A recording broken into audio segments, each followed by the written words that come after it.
How's It's everyone always a learning doing? experience, right, Sam? Like we just gotta keep on keeping on, and I think the input of outsiders to this is also really important too, right? Like people who haven't studied art for such a long time, definitely have such an experience that we need to take into consideration as well. So, definitely, I'm very happy that we have incredible panelists who definitely are like intellectual gatekeepers, and they're very willing to introduce us to this field that is incredible. So, just want to say thank you to everyone. And so we are currently live on Facebook. It's around 6:30. We have good amount of participants so far. Yeah, just let me know when you guys are ready to start, and we can go ahead and get going.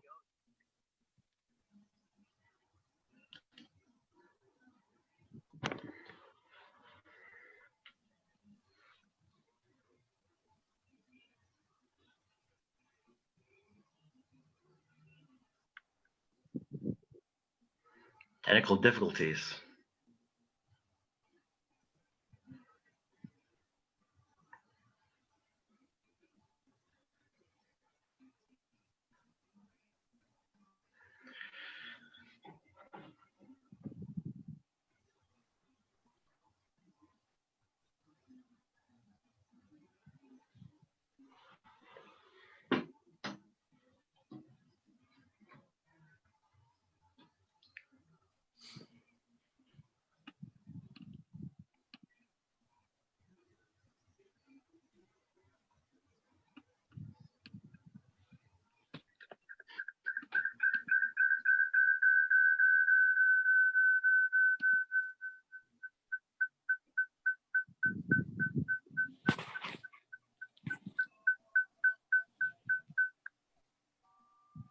Do we want to get started?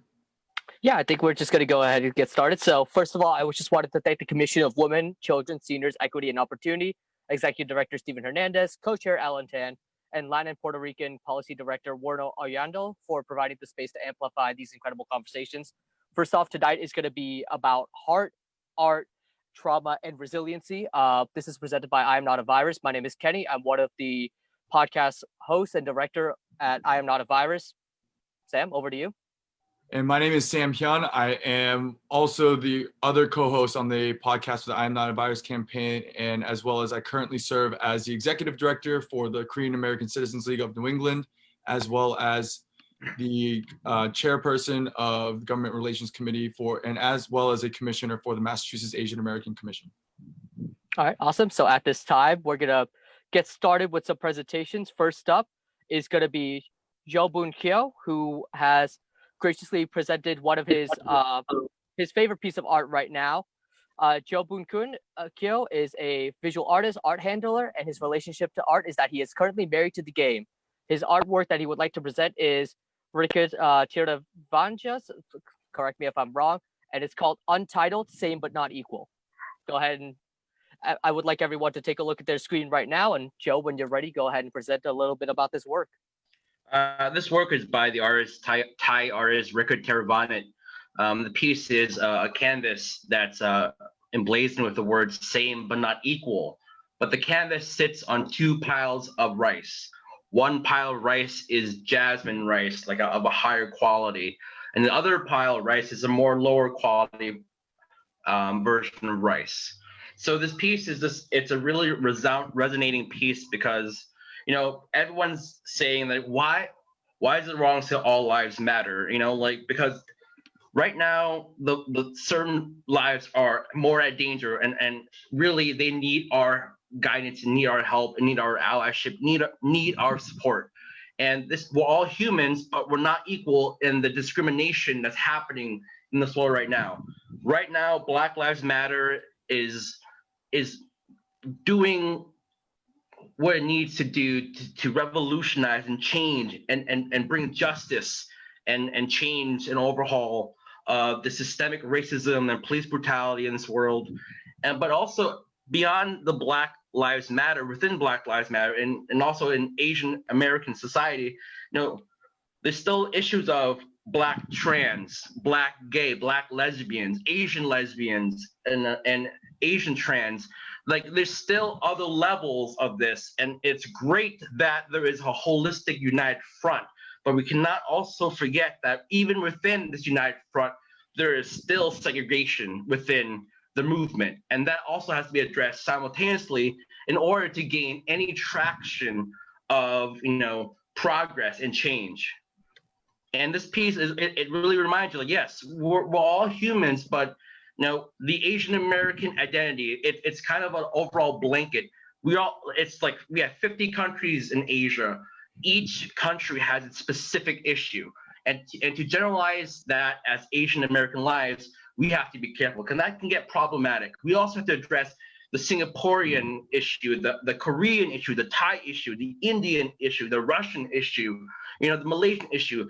All these issues cannot just be blanket statement applied to it. We have to be very sensitive to the fact there is a multiplicity to our unified movement. And if we don't address that simultaneously, voices will get lost and perspectives will get lost. And at that point, the change won't be as substantial as we want, as we hope for.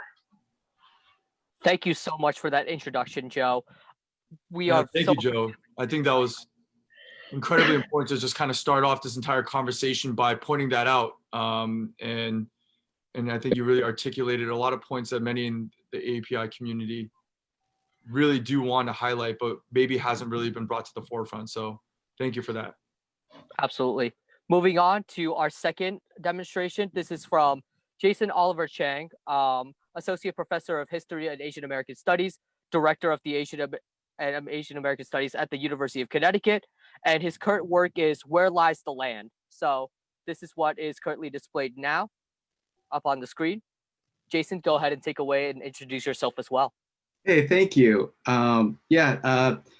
It's a pleasure to be here. Thank you for holding the space and for continuing this conversation. I have to say, this is not my work. This is Hugh Locke's work, and this was an exhibition in London. This was just some art that I just absolutely love. These are model boats. So if you could just hold on to one of those images with the boats, yeah. And they are constructed with various materials. So what you would need to know about Hugh is that he's an English artist. Well, he's really a diasporic artist, working from the Caribbean through Europe, Africa, connecting many different places. But I just love the imagery of these boats as these kind of the residue of voyages, and the kind of tattered vision of them just really connects with the way that people put their hopes and dreams into immigration, and that migrations aren't flashy. They're practical, and they depend on really ingenious use of your surroundings. And one of the things that he does with this piece is he's looking at the relationship between empire and migration, and that the material used to construct the boats is linked to the material process of the commodities produced within empires and the circulation of wealth and labor in order to achieve a capitalist empire. And so these beautiful vessels floating in the air are kind of draw you in to think about the resonance of living transnationally, but then also that these are self-sufficient vessels on their own. And this relates to Joe's point as well, because these vessels are in some ways a reference to the Windrush era in England, which was a moment when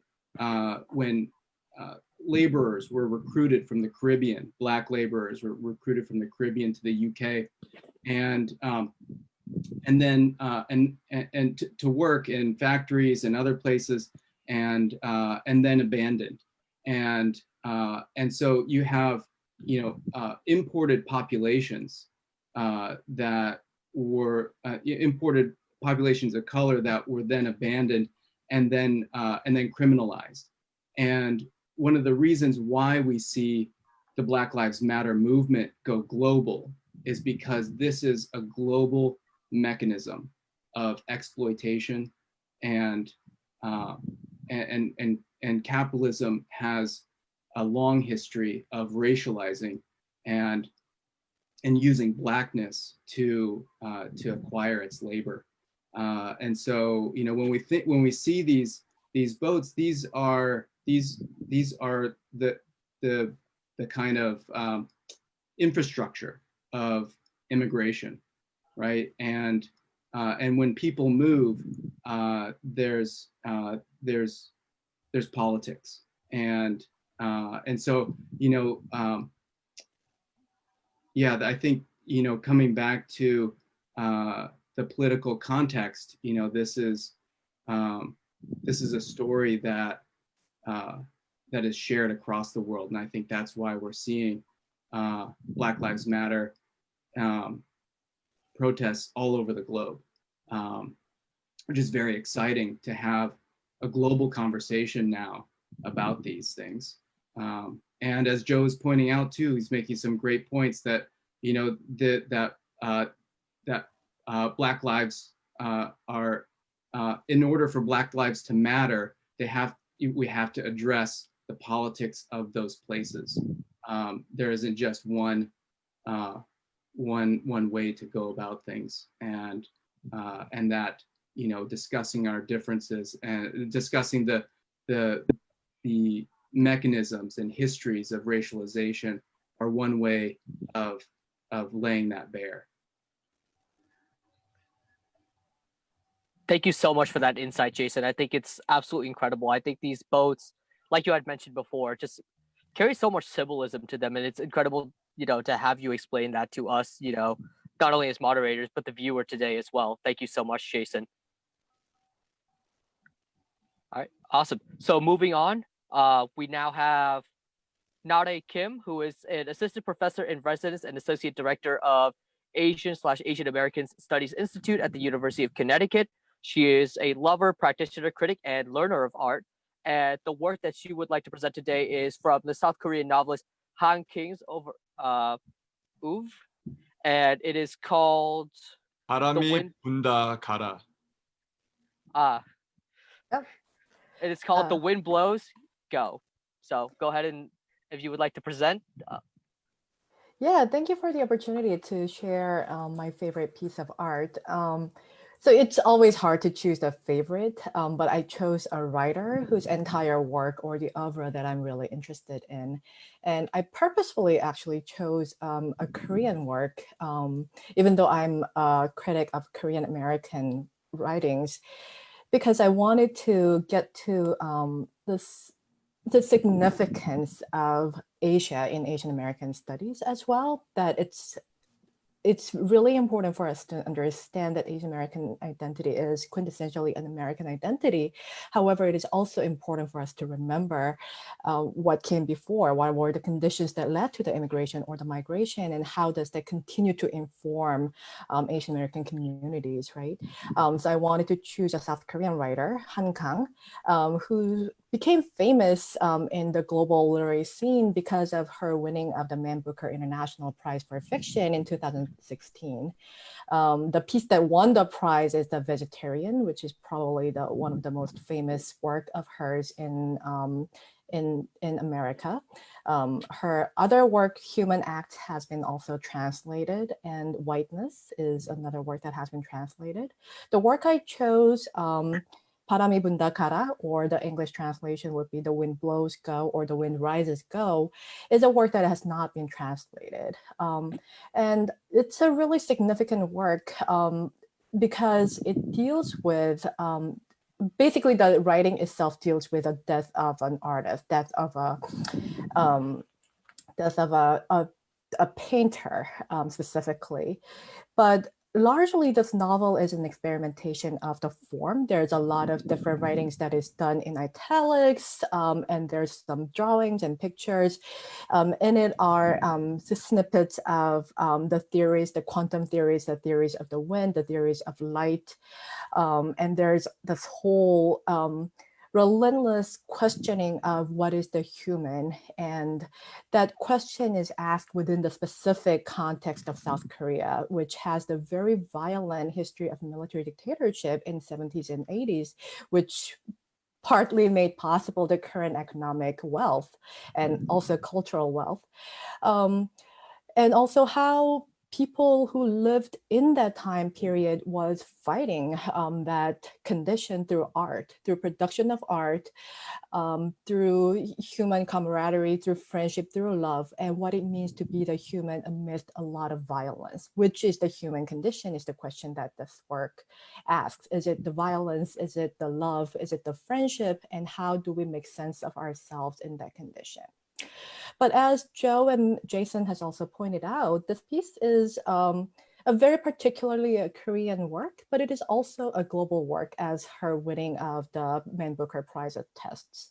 It asks larger questions of the human, as we could tell. What does it mean to live? What does it mean to be in a human condition?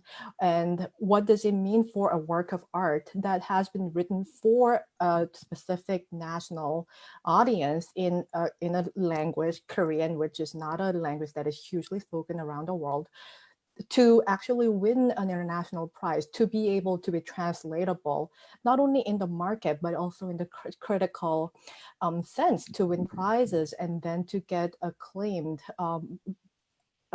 by the critics and people alike. What does it mean for us to understand the global or world literature is a question that this artwork also poses to us. And I think it is significant for us to understand that in the world of globalization, as Jason and Joe also has been questioning with their artworks, it is interesting that we think things travel so easily. Ideas travel, culture travels, money travel, people travel. And yes, they do travel. However, what are the conditions that prevents people from traveling? What are the conditions that a book can travel, but sometimes it cannot travel because it is too particular, too general? Therefore, there is another similar work that does not merit the particular piece to be translated.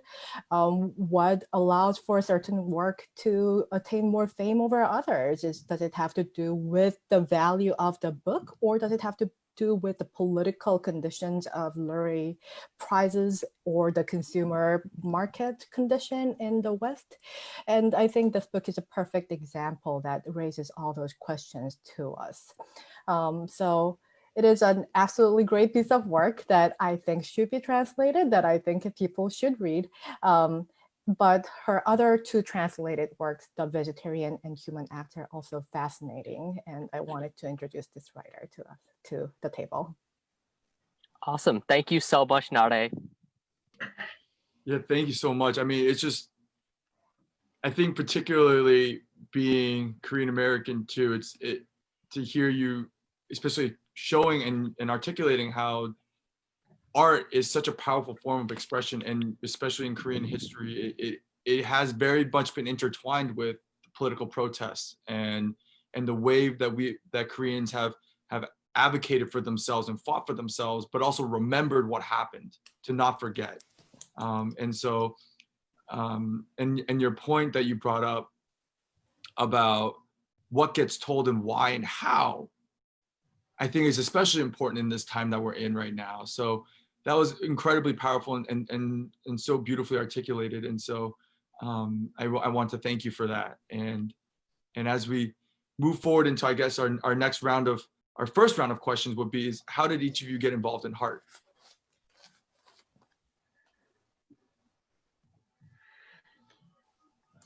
Anybody can go first. I'll go with you, Joe. Well, Michael Keogh reached out to me, and I was all about it, because as Asian Americans, as Asians, we've become stuck in this model minority type of the feeling, and like as if we can skate under the radar and not have to say anything and be okay because we've been able to assimilate, and I don't believe in that. I don't want that to be the conversation, and I don't want that to be the truth. And I want us to realize that Asian Americans, if it wasn't for our Black brothers and sisters and all their work in the civil rights, they wouldn't have even considered allowing Asian refugees in past the 60s and 70s. It was all their hard work, their groundwork, that made it possible for not only Asians, Europeans, Africans. It's just allowing any refugee international to immigrate to America, and I believe as Asian Americans and Asians, we have to voice our solidarity because we also have our own inner issues, even within our specific Asian races, Asian societies. Like, especially in my personal upbringing, being a dark-skinned Cambodian versus a light-skinned Cambodian, there's connotations, there's racism even there. And to ignore the fact that there's no solidarity and we don't feel the pain of our Black brothers and sisters, to ignore that, it's painful to see. And I think we have to be more vocal and active.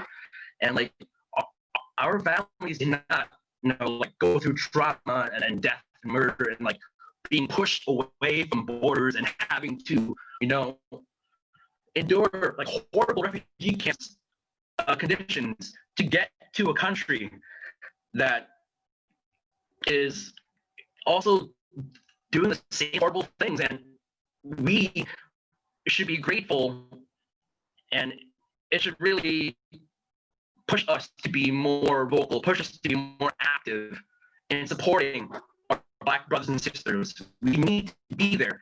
We wouldn't be here without them. And for us to be silent and just be okay with a model minority like status, it's just not cool. Not cool at all. And like, how can you look at your friends and say like, I'm with you when we're just like skating by, and it's a long time coming, and I'm glad to be part of the conversation because there's so much I want to say, and there's so much I know a lot of people want to say, because we all have to do better, and this is all a learning experience, and we're going to make mistakes, and we have to make them together, and we just got to keep fighting.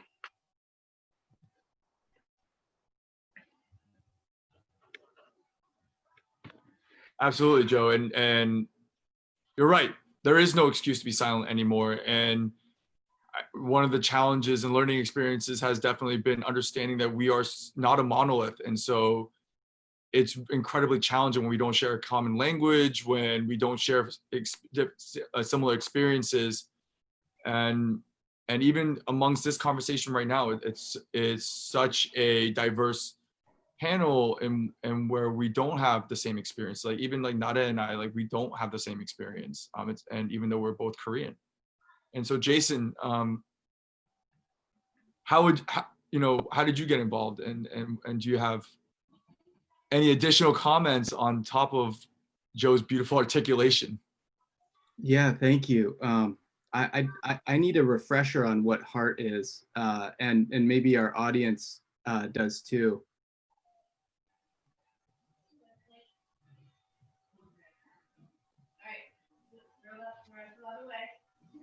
Kenny? So for us, like the title of this is Heart with, HE parentheses ART and closing the parentheses. So I think like for us, when we speak from the heart at times that, art is always a reflection of the culture around us in our society.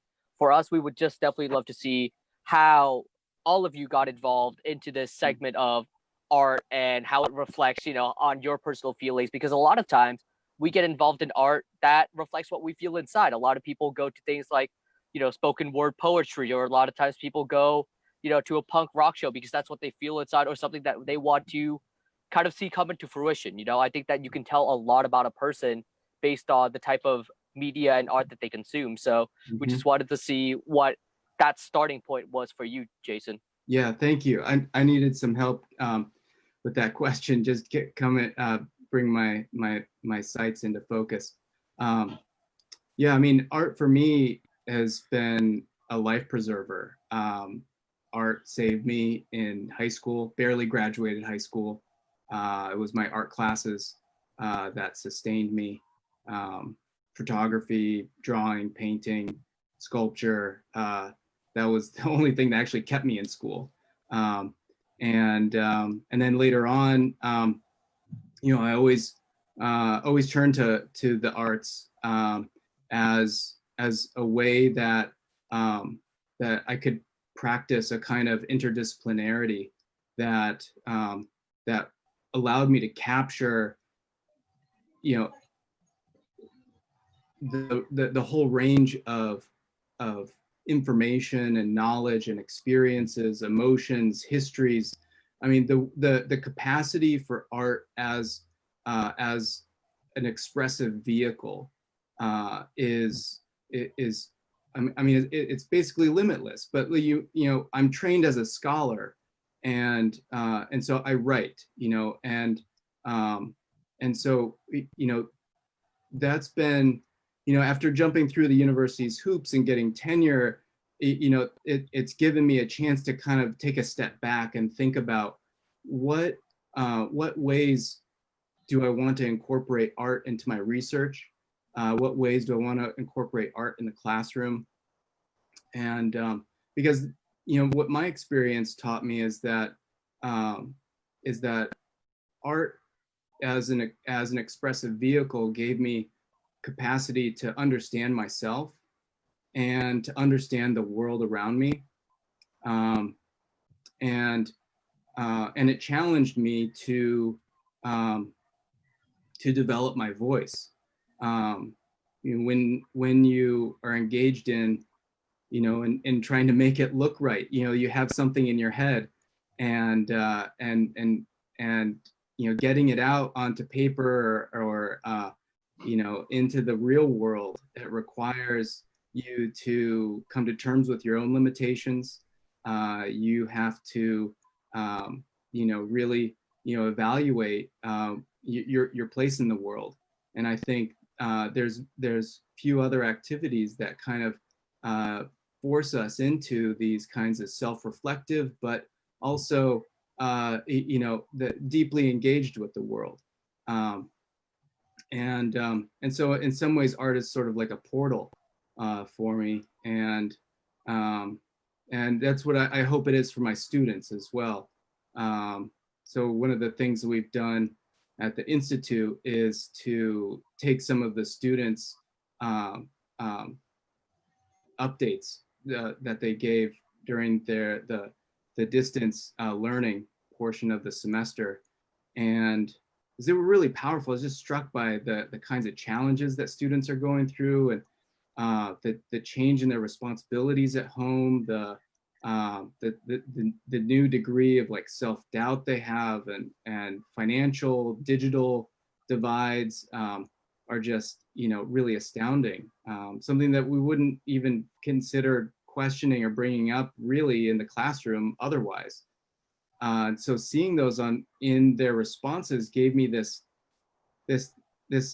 idea that these need to be understood in another way. And so we commissioned some artists to depict these images. And so we have this project on illustrating resilience, or illuminating resilience, and it's on the Institute's website.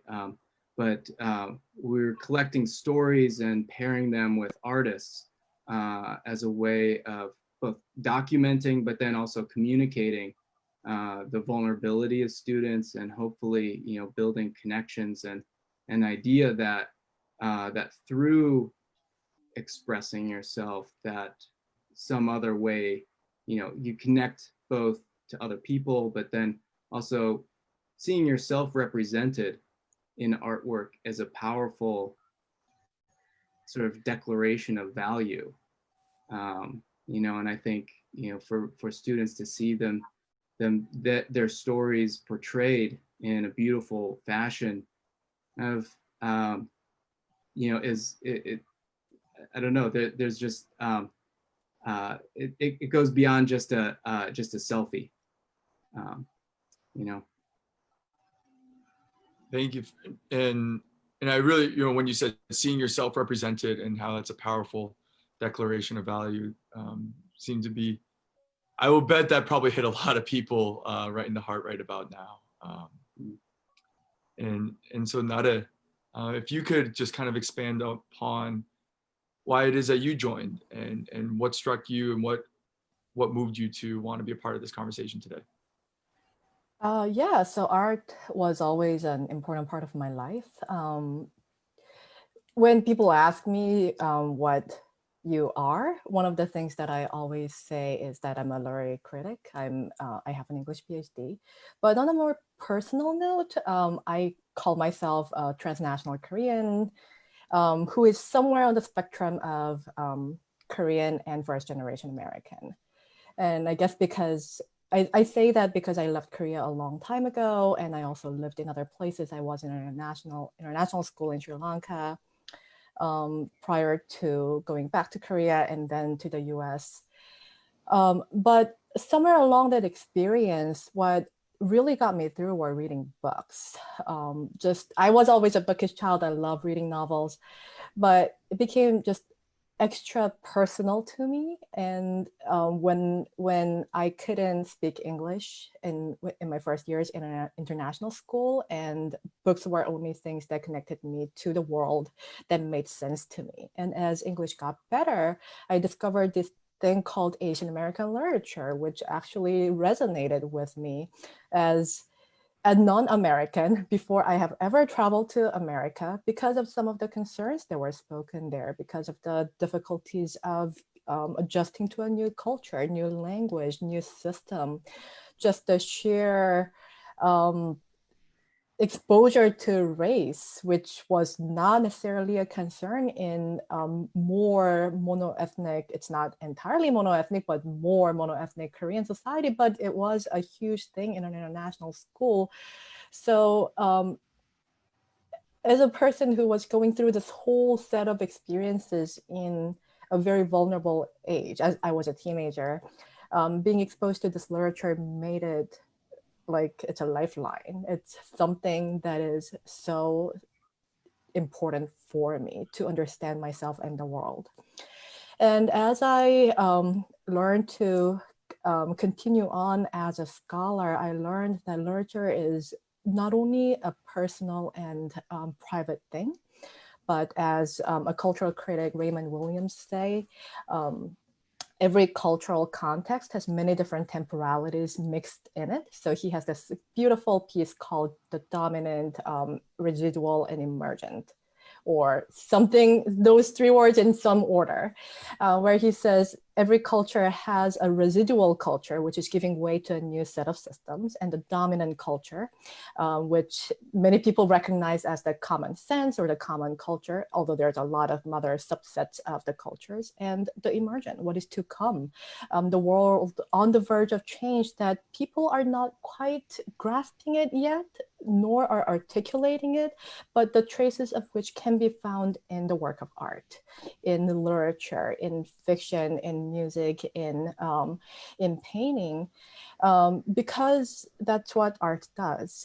It grasps the world and shows us what it is, and it articulates things in ways that are different, that allows us to actually imagine what is not possible in our current understanding at the current moment. So art is something that that allows us to really understand the world better and allows us to move the world. And I think nothing can change unless we have a vision. Many people have different movements and different ideas for transformation, but unless you have a clear vision of where we are going, a lot of different movements actually end up nowhere. So I think art is really important for us to actually clearly see what our vision is and what we can get at, as well as a mobilizing force to get there. So that's my little take on art, and that's what I try to convey in my classroom as well as in my work. Thank you so much for that, Nare. I think that, you know, you really summed it up as art is how we kind of see the world, right? Art is how we learn about this world. And I just think that, that kind of leads us to our incredible segue, and not like almost like part two of what this conversation is, like heart, resilience, trauma, and resiliency. And unfortunately, for a majority of us in the Asian American diaspora, a lot of us had, seen a lot of these things happen to our communities in the past, and a lot of that is reflected through art. Just 2 weeks ago, Sam and I were able to interview the incredible Monica Suk, who wrote about some of that experience as well. Khmer Rouge and being an Cambodian American as well. So we just wanted to see all of your takes on the Asian American diaspora and how we process trauma through art and how we can learn from those lessons going forward. So anyone is free to start. I think the stories that are told by our elders, our grandparents, our fathers, our mothers, our aunts, our uncles, those stories are passed on about, them having to starve and to, hide in the jungle just because they spoke not only Cambodian but spoke Thai, or they were spectacles, or glasses, or they were academics, or they were playing music. Anyone that was deemed to be intellectual in Cambodia was targeted, and thus at that point, what is the goal? The goal is to destroy culture and to eradicate a flourishing culture, and to always have to wake up and have to worry about stepping on a mine or turning around and your friend was just there and now he's gone. He's got blown away by a mine. And it's the trauma that's spoken through these stories as a young kid listening to it, like, how dare I feel like I'm sure it changed her. Like my father had to pick up stubs of used pencils on the ground and sat beneath a windowsill spying on a class to learn even the basic alphabets. And these are things that put in perspective about refugees and immigrant children. Like it's crazy to realize how lucky we are to be here, and everything that was in place to facilitate that. It makes us really thankful and keeps us invested in our family, invested in our heritage, invested in what they went through. And these traumas will never go away. And these are things that I remember. And like siblings dying on the way to refugee camps, being beat up by refugee camp attendants. I'm like, Cambodians had to learn Thai, a foreign language, just to survive. And then they went to the Philippines, where they had to learn English in order to eventually arrive in America. It's like we, as a Cambodian culture, had to hide who we are because our society and our culture was at each other's throat. It was civil unrest. It was Cambodians against Cambodians. And it wasn't until, I believe, the diaspora really was a starting point where we, as Cambodians and Cambodian Americans, were able to finally have breathing room to express who we really are. Whereas before we were silenced and we were oppressed, and all that trauma that our elders went through, it gave way for us to even have this conversation, even give us the opportunity to even have the right to walk in person or purchase a textbook, or even have the ability to sign up and enroll in school.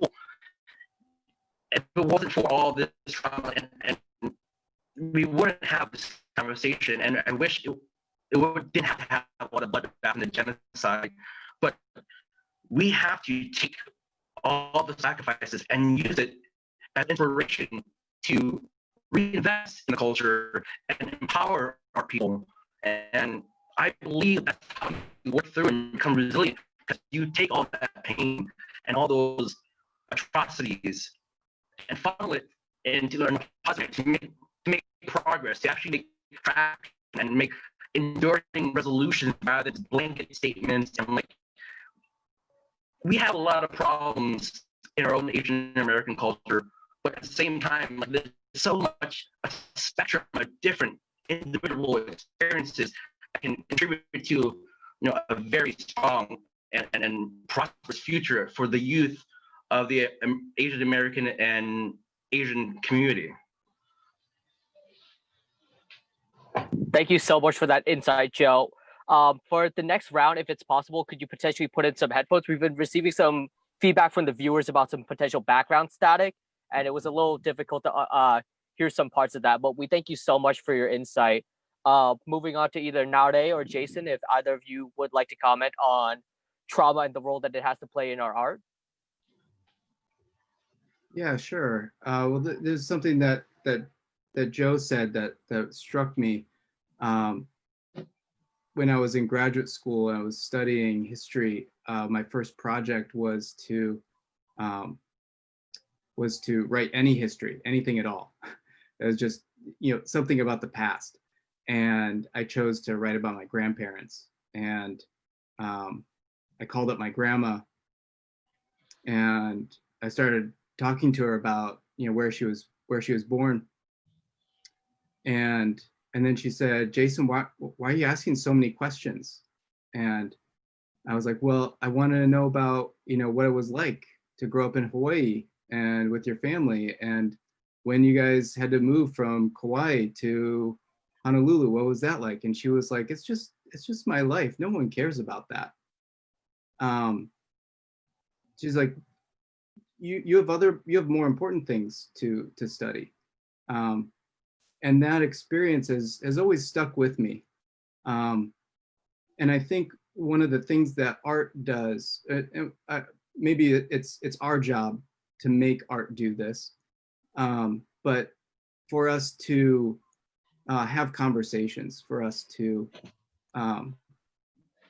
be in community, to be in to draw out those stories, because like Joe was saying, with one of the effects of the model minority racial paradigm is that we're not supposed to show pain, not supposed to show trauma, and so when we don't do that in order to live up to these artificial standards, that indeed, as Joe's saying, we pass on this intergenerational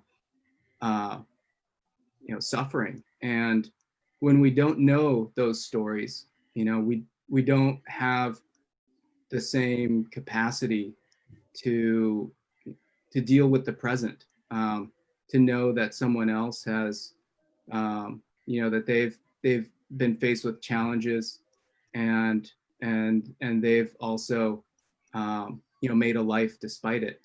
Those are lessons that I take, that my dad didn't even know about some of the stories from my grandparents. And so it was because of my asking, and that it connected all of us. And so there's something really powerful about about seeing yourself, seeing maybe a story that you identify with, or something. It doesn't even have to be about you, but just that there's something that resonates, that can serve as a connection. And sometimes it's easier to talk about something else than about yourself. And art has, can both communicate that, but then also facilitate that. But it is also an embodied kind of thing. We put our, artists put their lives into their work. This is, as Joe was talking, I was reminded of the Angel Island immigration station in San Francisco Bay. And it's the first immigration detention center that was built in 1910 to house Asian immigrants who were being evaluated and deported or detained based on their status, because at the time they were excluded aliens, or aliens ineligible for citizenship, and immigration from China was banned. And so on the wooden walls of this detention center are hundreds of poems that are depicting the anguish of these immigrants. And I'll just read a short one. I found them on the internet as I was listening to Joe. So I'll just read this one, then you can pass it on to Nare. Sorry, Nare. So America has power, but not justice. In prison, we are victimized as if we were guilty, given no opportunity to explain. It was really brutal. I bow my head in reflection, but there is nothing I can do. Right. So that was written in the early 20th century. Right. But I think, in the context of immigrant detention centers, family separation along the border, and the stay in Mexico policy, these are experiences that are continually, remade, and new generations put through trauma, and so really want to lift that up as as we're drawing continuities between the Asian American experience and others, that this is see Asian America as dense intersections, right?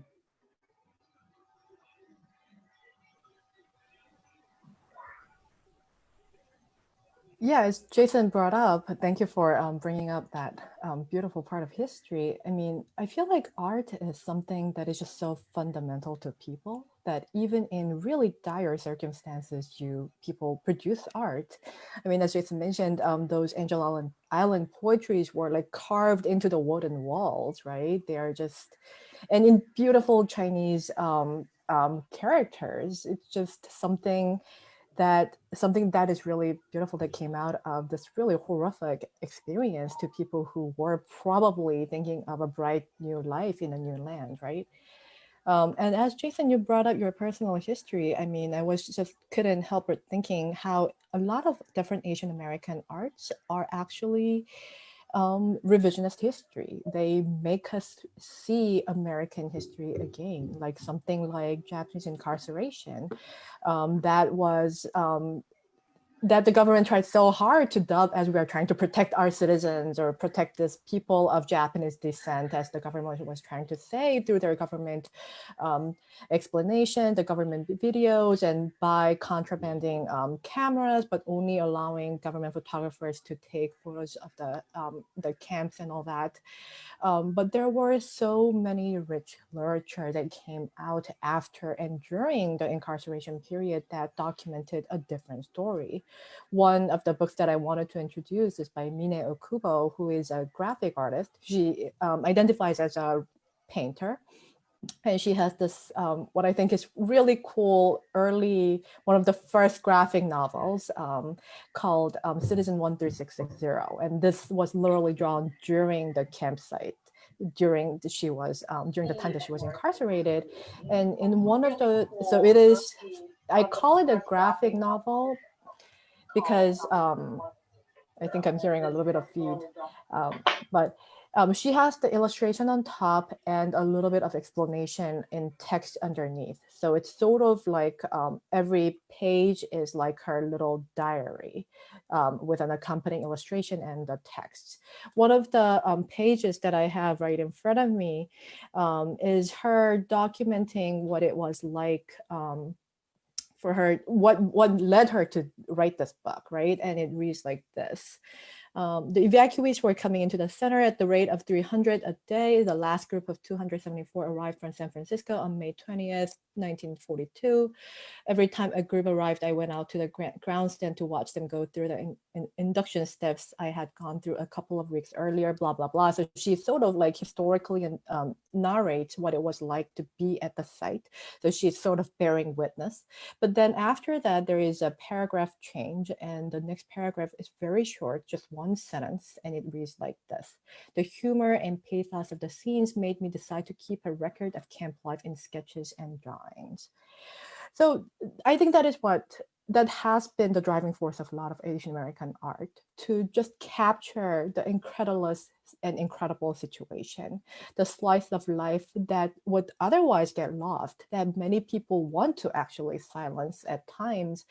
And that has been just dubbed as Japanese internment, right? But it is not an internment, it's an incarceration. And she makes it painfully clear through her art that, and by her picture and by her words, that it is something that we need to really think about, that it is important for us to document, and it provides a really important piece for us to think about and understand America. At the Smithsonian Asian American Literary Festival last year at DC, Monique Trong, who wrote the Book of Salt and other incredible novels, actually said that when she was growing up, she wanted to read other novels that had experiences like hers, a Vietnamese refugee, but there wasn't that many. There were some, but she didn't actually know them yet when she was growing up. So she says in one of her speeches, she said that she decided to be one, so that by the time that her little sister grows up, there would at least be one. There would be something that her sister would read and understand, that there are people like us, and our stories are worthwhile, and that is important. I think representation matters, and Asian American literature and other artworks created by Asian Americans has been painfully and painstakingly shown us that. So I just wanted to add those. Absolutely. And representation absolutely is incredibly critical. And I think that's really incumbent of like what we're really fighting for right now.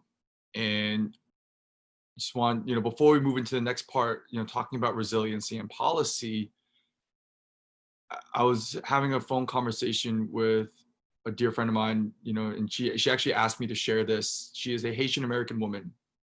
And I talked, and she's like, "What are you doing today?" And I said, "Well, I'll be on a panel moderating a conversation about art and policy and resiliency." And she goes, "Well, can I say something about that to you right now?" And I was like, "Of course."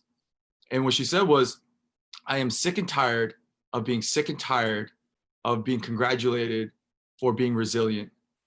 And her point was like that people, particularly, especially marginalized people, are tired of being congratulated and told, "Good job, you're so strong for facing systemic oppression and discrimination and keep going, but they deserve to live in a world, we all deserve to live in a world where that is not true, where we are treated equally, where we don't have systems of oppression just bearing down for 400 years onto you and this continuation of just being dehumanized."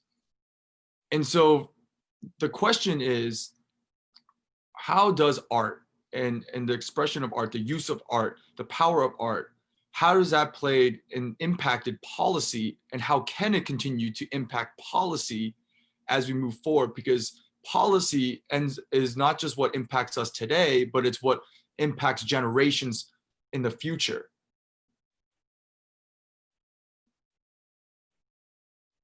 I know it's a really heavy topic, but I really felt like, I believe it's a question that needs to be answered. Can you guys hear me? Yes. Awesome. That's a very strong question, and it's loaded because often I always believe art is just very stuck in this context of an object and the capitalist context always being depending on auction houses, art schools, museums. I don't think art will lead to policy change. It's not the art. It's the conversations that react to the art. That's what really initiates change. The art is just, it happens to be an example where we can discuss and break bread and discuss issues and complicated, hard conversations. It's a conversation that then transforms into policy. Art is nothing but an object. It is what it is, and it exists to be sold, transferred, and shown. But I really believe it's a conversation about the art, the criticism about the art, the reaction about the art, the way the art is curated, the way the art is shown. That, to me, is more inherent to social change than the art itself. We can make a beautiful painting and an amazing sculpture that's representational of a struggle, but that's one solid object. We need something that's enduring, and that's about creating conversations that lead to laws and bills passed to ensure that there is equity, there is safety, there's security for everyone. And I truly believe, yes, art has a place in social change, but art is not the only tool. Art is just a launching pad, a point of departure. And as an artist, and we make art selfishly in the sense that it helps us, it fulfills us, but also we feel like we need to express a certain opinion.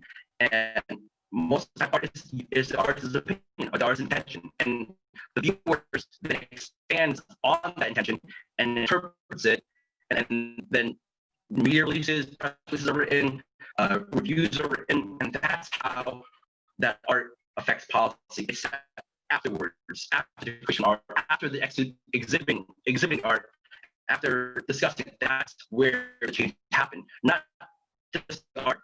The art is just there. It's the voices that come after.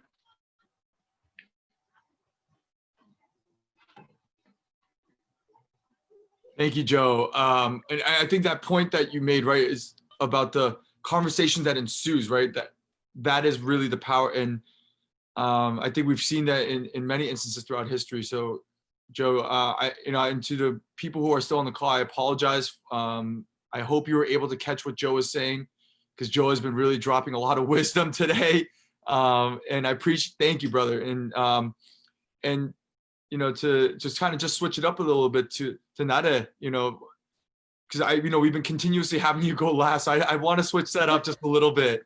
I apologize, Professor Chang, but to Nada, if you could. Yeah, Joe's point about art being the start of the beginning of the conversation, I think is like so important. When I teach Asian American literature course in college, or another course that I used to teach a lot is like Introduction to American Literature, or just like Survey of American Literature. I always ask in the first class to my students, where did your American literature survey in high school, or where did your English class start and end? And usually they talk about something like the Puritans' letters, or if the teacher was a little more different, they talk about the Native American like tales, or sometimes it begins with a great speeches by American presidents, the early presidents. And I think there is something for us to think about there. The way in which high school or K-12 imagines American literature or in their curriculum is so lacking. There is no room for a person like Sui Sin Far, who is a Chinese American writer, a biracial writer, who wrote this amazing pieces during the Chinese exclusion era and about the humanity of Chinese people. And the thwarting of the American dream that early on. It's a phenomenal work that never gets acknowledged before people come to college. Or works like, there's so many of those pieces of quintessential Asian American art that had to be taught before, so that the students do not get to choose this elective course called Asian American Literature and introduced to all these artworks for the first time, because it is something that is quintessential to the America, right? So I think there should be more curriculum in K-12 level that listens to the diversity of American people, so that as much as Shakespeare is important, they can read another thing about this Singaporean American writer, or Haitian writer, or Korean writer for that matter.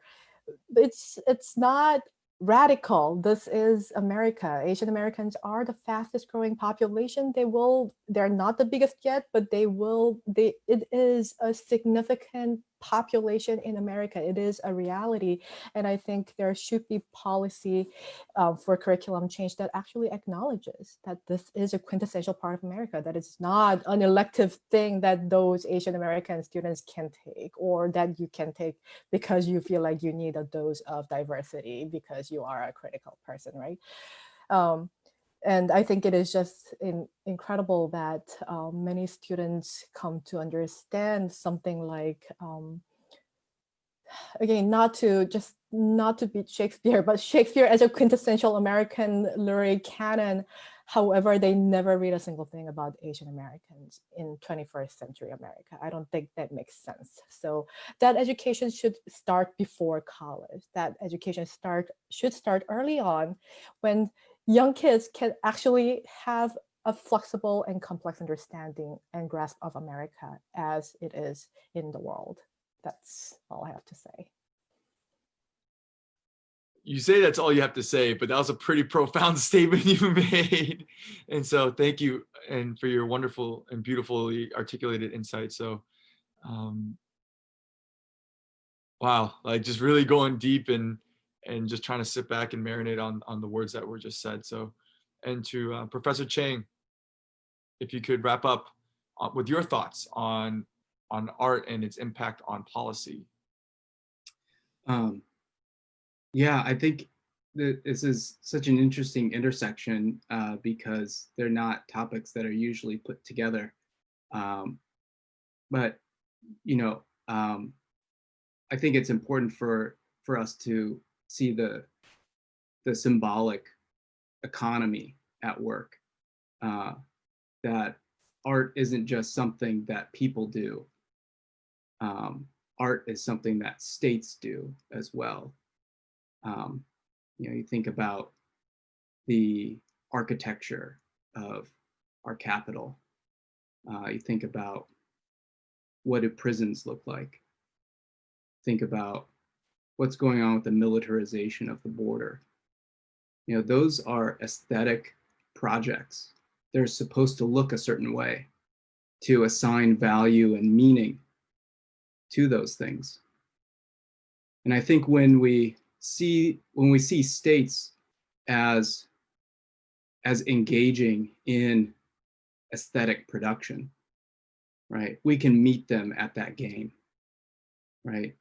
And it's important for us to challenge those meanings, to make our own meanings for those things, right? And so art can be dialogic with states,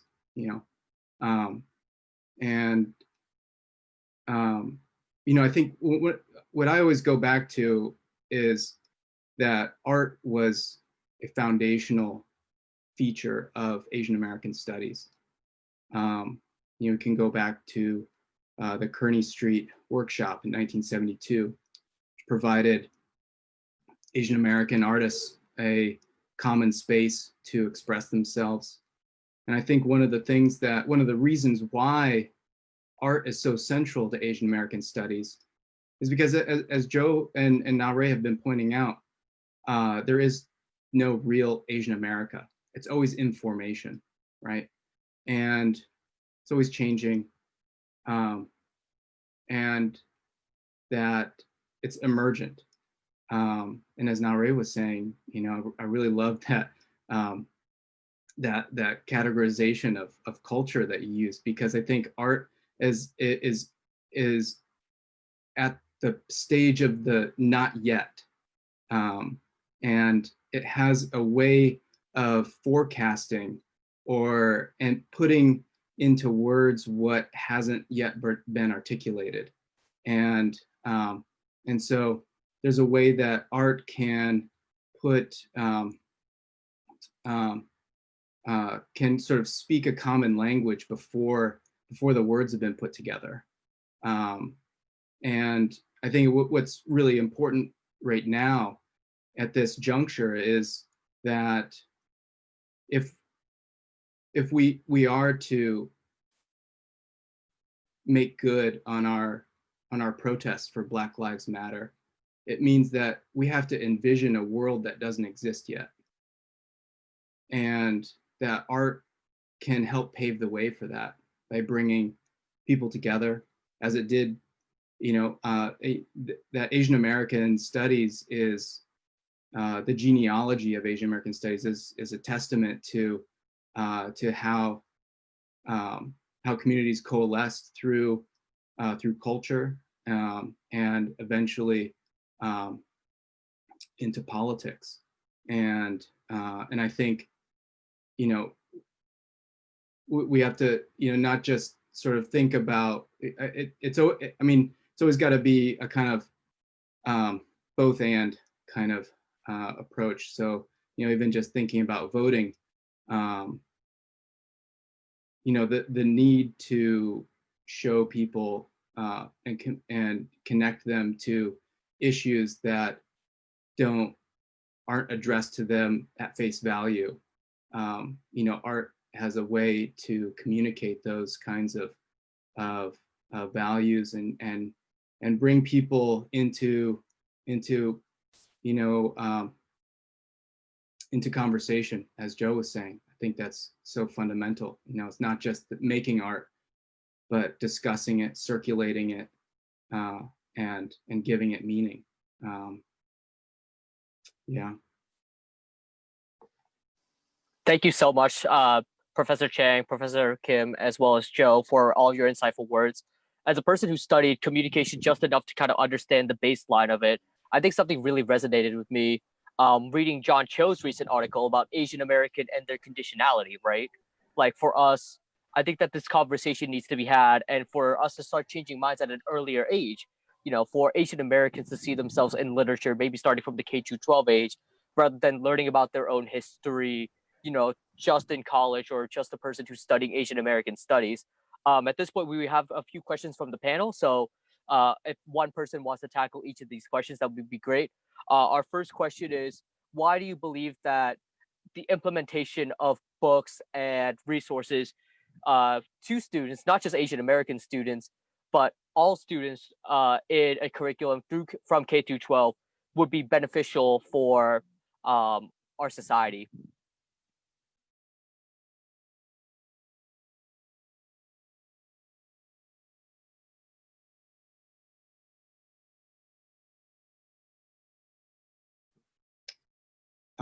You know, I could start us off. You know, I mean, I'm showing my bias as a historian here, but I think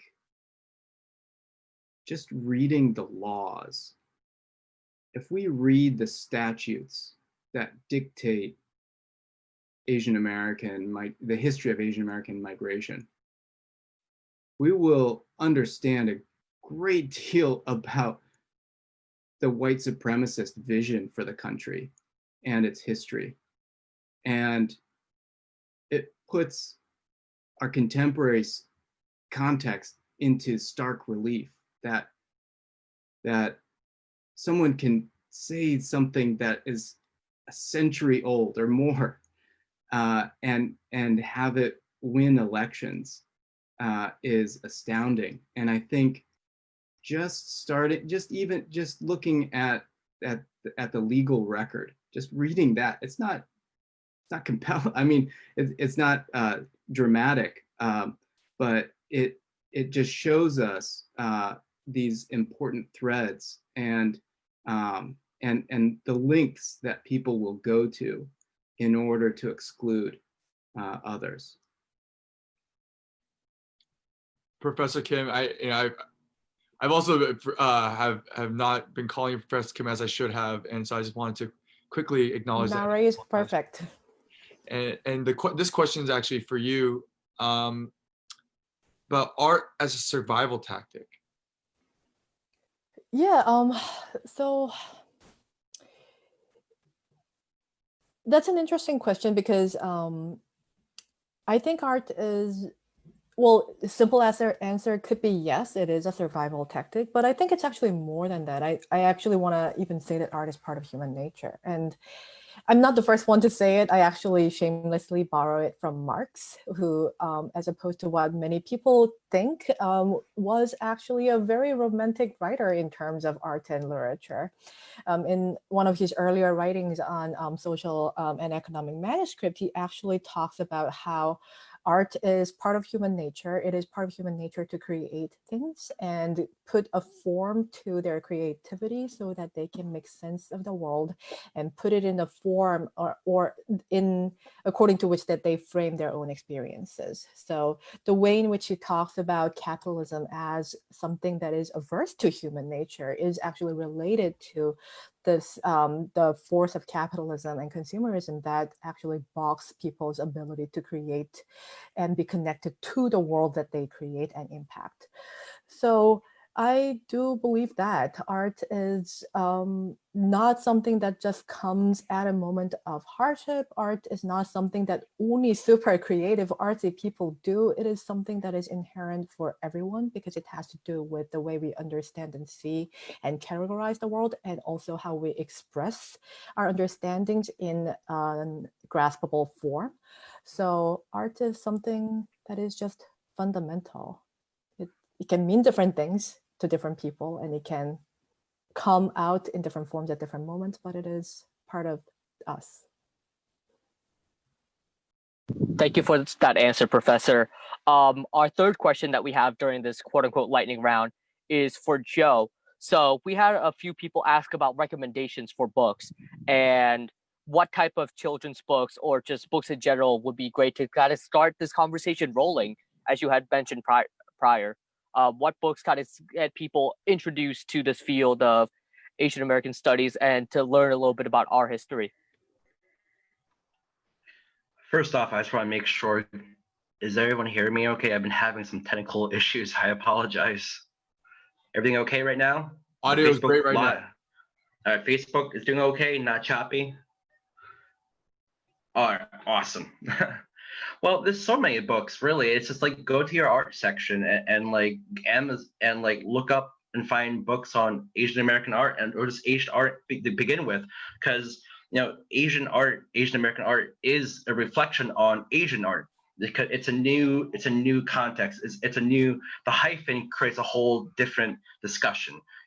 We are a new generation. We are here using this new resource, this new land, this new environment to assess our connection to the homeland, to our ancestors, and how we can learn from that. And are there specific textbooks out there that I would recommend? No, it's just being open and listening, and just Google it. I don't mean to sound like a generalist and just blanking it, but I enjoy not one specific book, but if it's one thing, like it's a kind of corny book, but The Rainbow Fish, it's just a very cute little book about a scale, and just to me, it wasn't even a story. It's like I was attracted to the cover as a child. The cover, it was like the blue and purples of the front, but then and the holographic scales, and it just resonated with me because something so small, so simple, was yet so like celestial and beautiful. And I think that same dynamic is true to the diasporic artist's experience. It's because like we have to embrace what was behind us and what's happening now to even go forward. And I recommend just being open and taking the Asian American study course and to see what current artists are doing. And the internet, Instagram, it's so instant. You have access to all these amazing images so quickly. And so yeah, just be open, just type it in. Thank you, Joe. And your sound was exponentially better there. So and this is our last question, and if everyone could give an answer and a response to this, which would be advice on how we can mobilize our community, especially in a time like this, because as each of you have pointed out, we are not a monolith.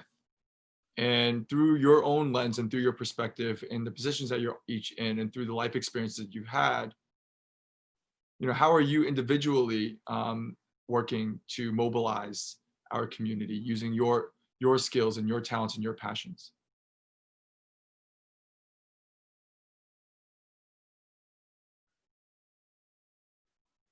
Apparently, I really like to ask heavy, very loaded questions too. So.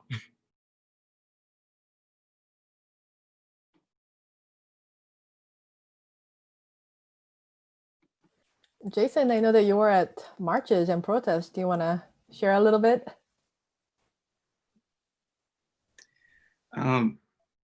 Yeah. I mean, what really struck me about the protests, and I've been to protests here in Hartford and West Hartford, is that these are this is a much more diverse crowd than I've seen in other protests, and that's very exciting to me, that people are willing to come out for this, and you know, my hope too is that it becomes a shared experience that is a new starting point, right? That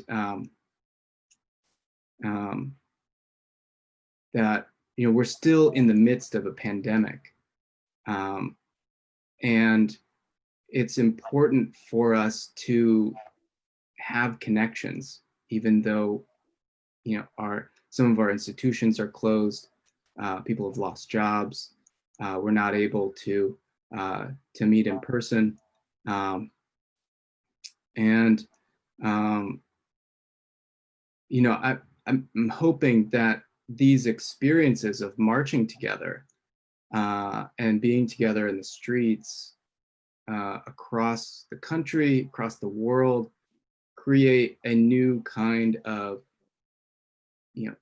shared experience that can catalyze other kinds of conversations. And I guess one of the you're asking, Sam, you're asking, well, what can people do? I think right now, the verb I would turn to is to listen. And I know there's other people that would really we need to hear their voices. But for me and for others that, maybe this is their first time engaging in protest, or this is their first moment of kind of political consciousness, I would really encourage people to listen and listen to as many different voices as you can, because this is a moment of awakening, and I mean, a lot of the voices have been screaming this for a long time, but we have particular focus and harmony right now, and so this is a moment, I think, to really listen. Thank you so much for those remarks, Dr. Chang. I think that that was kind of the perfect way to sum this up, just to listen and mobilize and have this be a call to action for the future. And really, I think that as we've seen through mobilization and through listening, we can create better policy and a better future that takes into consideration and honors our past.